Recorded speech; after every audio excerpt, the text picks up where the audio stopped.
How to block contacts on Google Meet. First thing first, you just have to open up the app. So go ahead and tap on it to open up Google Meet. The next step is to tap on the profile icon at the top right corner. Then, as you can see, I have already logged in. So once you're logged in, you're going to have to search for the contact that you want to block. And once you find the contact that you want to block, just tap on it.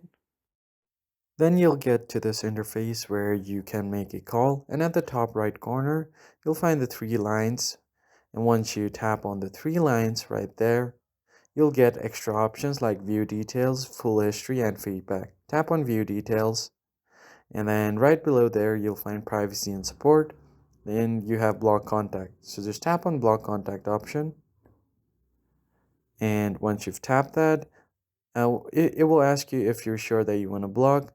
This person won't be able to contact you on Meet, but if you're still if you still may interact with them if you're on a group call or a meeting together. Now, if you're sure to successfully block this person, and now you successfully block the contact. That's it for this video. I hope it was helpful. I'll see you in the next one.